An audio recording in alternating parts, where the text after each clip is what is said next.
Good morning. My name is Doug Palmer. I'm the senior trade reporter at Politico. And as we begin today's discussion on how trade and global value chains performed during the pandemic, Shanghai currently has as many as 30 million people in lockdown following a major COVID outbreak. That's just one reminder that the pandemic is still with us, along with its potential disruptions to trade. Shanghai is a major shipping and manufacturing center, and there are concerns that lockdowns could have an impact on China's economy and trading partners. However, the reason for our discussion today is a new paper being published by the IMF called Global Trade and Value Chains in the Pandemic. It found that there were significant, although short-lived, international trade spillovers from COVID lockdowns, suggesting that global value chains were broadly resilient. It also makes an important case for global trade during a period when many countries are turning inward. Joining me today is Adil Mohommad, an economist in IMF's research department and an author of the report. So Adil, as a trade journalist, the part of your paper that grabbed my attention the most was where you discussed how global value chains performed reasonably well during the pandemic, and that policies aimed at reshoring supply chains are probably misguided, you and your co-authors said, because there are other solutions that do a better job of making supply chains more resilient to shocks like the pandemic. I just wanted to mention that up top so listeners are aware of those ideas as we go forward. But I know that you and your colleagues did quite a bit of empirical analysis looking at actual trade flows over the past 2 years. So I'd like to talk about that first. I understand from your paper that trade did not respond to the pandemic in ways that were expected. Could you talk a little bit about that? What was unique or different about the evolution of trade in the pandemic as compared to previous crises? Sure. Good morning, Doug, and happy to talk to you today about our paper. So let me first respond to the question you asked about how the pandemic was unusual. Now, the pandemic was a twin supply and demand shock. It was a supply shock because countries went into lockdowns, people couldn't get to work, and it was a demand shock because people lost jobs and incomes. And because of these twin forces, it was expected that trade would collapse.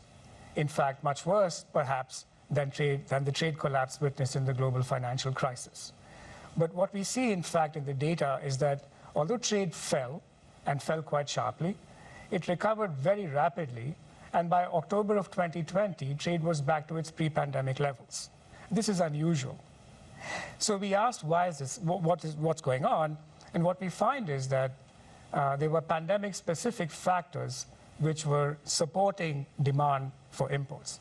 For example, countries that had more severe outbreaks of the pandemic and countries that had to implement more restrictive pandemic containment measures like lockdowns, in these countries, we actually see more import demand than what you would expect otherwise. Now, this story is true for trade in goods. This is not true for trade in services. Trade in services fell very sharply, even more than trade in goods, and it still remains depressed even today. Now, of course, a key driver of this divergence between goods and services is that we are not yet able to consume in-person services like tourism because of restrictions on mobility. Now, an implication of that is that as the pandemic fades and these restrictions are removed, we could expect to see a quick recovery in services trade as well. Right, that's very interesting. Could you talk a little bit more about the spillover effects of countries that implemented more stringent lockdown measures and how that impacted trade? I'm so glad that you touched on this because actually the spillover effect is truly striking. What I described to you in response to your first question was about how the domestic experience of the pandemic and domestic containment policies affected imports. And the spillover channel is taking into account what trading partners are doing, and that's very important. What we find is that countries whose trading partners implemented more restrictive pandemic containment policies, in particular lockdown policies, their trading partners suffered large declines in imports. That is to say, if I import from my trading partner and my trading partner has shut down, then this is a supply shock to me. And this channel was very important. So in the first half of 2020, this spillover channel accounts for up to 60% of the decline in imports. So this is quite in contrast to the domestic experience of the pandemic that I described in response to your first question. There, imports were pushed up, but here, because of spillovers, imports were pushed down. There are more details with respect to the findings on spillovers, and they especially underline the necessity of dealing with the pandemic everywhere. That it's not just enough to deal with the pandemic at home, it has to be dealt with everywhere. And there are further results, which I'm happy to get into if you are interested, which really speak to how resilient was trade and GVCs through the pandemic shock. Right. By GVCs, you mean global value chains. Correct. And I know that you all looked at global value chains specifically for automobiles, electronics, textiles, clothing and medical goods. What did you generally see there and how those global value chains performed? So we asked a couple of questions. Our concern or the reason for asking this question is that people are concerned that global value chains are actually exposing countries to shocks, and they may be fragile. So the first question we ask is, was GVC trade resilient or not? And here we look at trade flows in the four industries that you mentioned: automobiles, electronics, textiles, and medical goods. And what we observe in the data is that trade in these goods was indeed more volatile than trade in other types of goods. But at the same time, even though trade fell more in these types of goods, it also recovered more rapidly. So these are indications that even GVC trade was quite resilient. And then when you unpack these sectors in a more disaggregated way, you'll find that it's really the automobile sector that was hit terribly hard, but electronics was booming and medical goods boomed. That's one answer. Now, the second set of questions that we look at here is, has the pandemic led to any lasting changes in the structure of global value chains? So to answer this question, what we look at is across the three key GVC regions of the world, do we observe changes in their trade market shares? So now we divide the world into Europe, North America, and Asia. These are the three key GVC regions of the world. And then because we know that COVID hit these regions at different points in time, this opens up the possibility that there may be changes in market share as one region steps in to fill the gap left by other regions.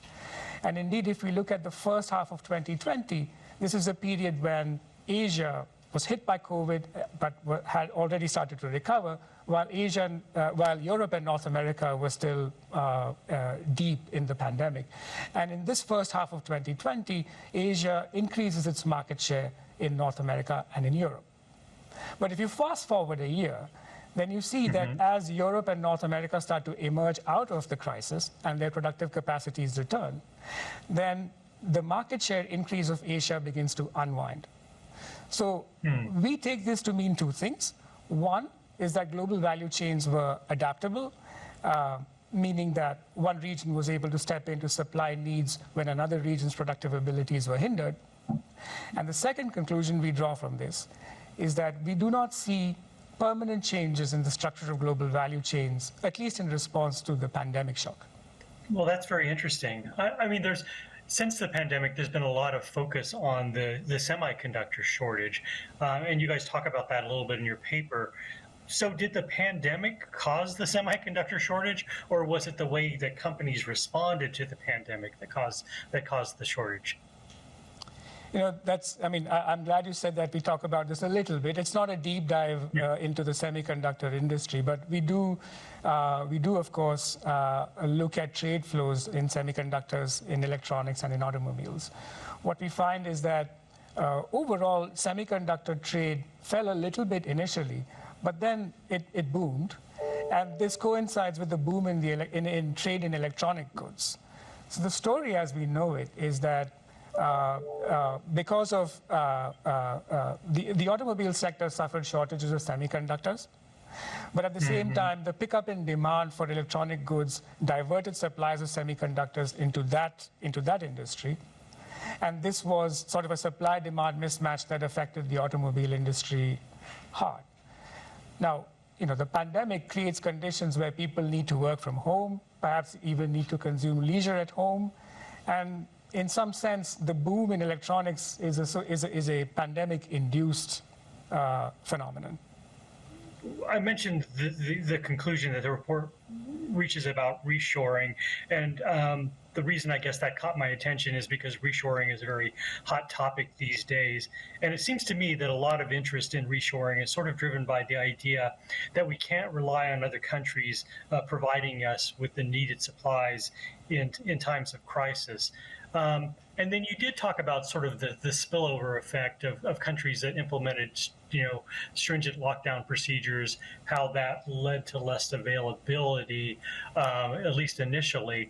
But when you look at trade flows over the past, couple of years, do you see evidence of countries not really of basically holding back on supplies? I mean, I know there were disruptions. I know that some countries implemented export restrictions, at least for a while. But do you see evidence in the data that countries were just not willing to trade with each other? I'm glad that you brought up again the issue of spillovers, because it's important to draw the distinction between the unintended consequence of lockdown policies that lead to a supply disruption versus active measures to, curb export like export restriction is an active measure to curb curb trade. Now, so in response to whether we observe countries actually withholding supplies. In the analysis on spillover effects, we don't find that the export restrictions imposed by trading partners had any statistically significant effect on bilateral trade flows. We don't observe that. But that said, I think there is a important larger issue, which is that to the extent that countries implemented these policies, maybe as a knee-jerk reaction initially to the pandemic, this can create a negative impression regarding trade and global value chains that they may not actually come through in times of need, and that could be could be a harmful impact. Right. Okay. Well, I mean, one line in your paper says that policies such as reshoring are likely misguided. I just wondered, why did you come to that conclusion? What do you think are the better options? That's a key contribution of our work is on how to build resilience in global value chains. So even before I get into what we ourselves have done, it's useful to take note of the literature on the COVID shock, and which points out that when you have a global shock like COVID, which affects everybody, in this sort of a situation, reshoring is not really going to help you build resilience, because everybody is impacted by the shock. It's a little bit like putting all your eggs in one basket. So you can see the intuition behind that. So now let me come to what we ourselves have done. We have explored whether increasing diversification in the sourcing of inputs, specifically reducing the share of domestically sourced inputs in production and increasing the share of inputs that are sourced from abroad, from other countries, and increasing substitutability of inputs, meaning increasing the ease with which you can replace one input with another input sourced from elsewhere. These measures actually help to build resilience against global shocks. So let me illustrate. We consider, for example, a shock in a large upstream supplier of inputs, which is, say, a country like China. In a low diversification world, imagine you have GDP losses of X because of a shock, a supply shock in China. In a high diversification scenario, the losses from a shock in China are reduced by almost half. And that's a significant gain from increasing diversification.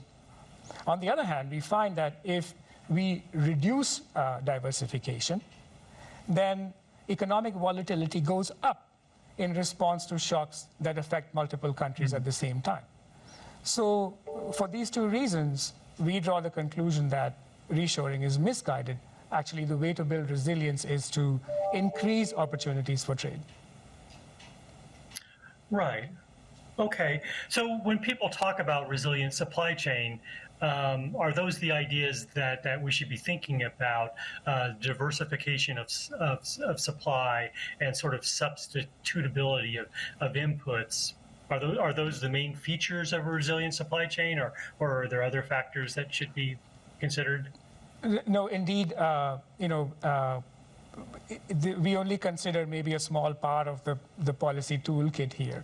We have to recognize that much of the work to build resilience is going to be done by firms themselves. And they might employ strategies that we do not consider. For example, inventory management. Firms may choose to hold more inventories to prepare to mitigate risks from shocks, but we don't consider that in this work. But maybe it's more useful to give you some concrete examples of what our firms have done in response to shocks in the real world. So, for example, after the Japan earthquake, Toyota undertook to regionalize its supply chains to prevent concentration of shocks to its suppliers. It asked its suppliers to hold more inventories, and it also then basically drew up lists of who its suppliers were so that it had more visibility on its entire supply chain. And if you think more recently in the pandemic, then let's take Tesla's case. Tesla rewrote its software so that it was able to accept chips of different types. In a sense, it's making its own production process more flexible and therefore better able to adapt to shocks. On the other hand, there's the example of General Motors, which reduced the diversity of the types of chips that it uses on its platform to just 3 families, reduction of 95% in the number of types of chips, which is about standardization of the inputs that it receives. And that's another strategy with which companies could build resilience. Right. Okay. So a lot of this is sort of on the companies themselves to figure out how to respond to future shocks. But is there anything that governments should be doing or would be helpful for governments to do? No, of course. Building resilience for companies is costly. So governments do have a role to play in reducing these costs. So in our work we highlight 2 things that governments can do. One is they can help companies gain information on supply chains, to understand what supply chains actually look like and where the risks come from.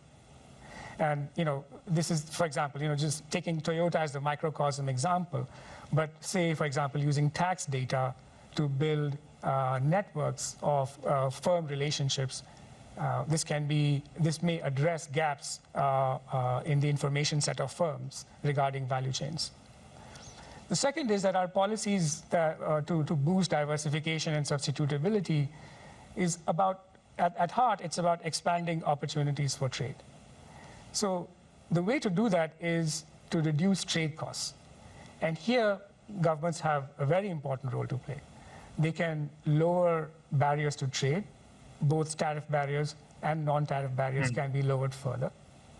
And perhaps even more importantly, governments can provide a stable and predictable rules-based trade policy environment so that within which firms can operate.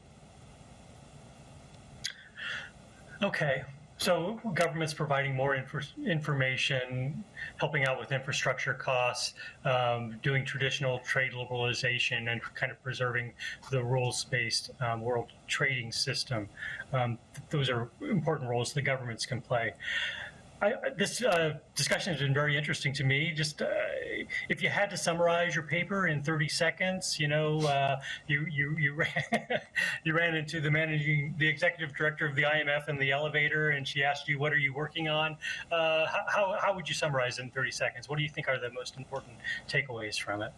Right, always a challenging question, but I think I would make 3 points, which is that through the pandemic, global trade and value chains proved to be quite resilient. But I would highlight that there were significant and large negative spillover effects which were unintended consequences of pandemic containment policies. And this really underlines the need to end the pandemic everywhere. That would be the second point I would make. And the third point I would make is that the way to build resilience is by increasing diversification and substitutability in global value chains, expanding opportunities for trade, and not reshoring or nearshoring or friendshoring, which would serve to sort of, contribute to further fragmentation of the world economy. Well, I really appreciate you boiling it down like that. I think that's very, very digestible and easy for most people to understand.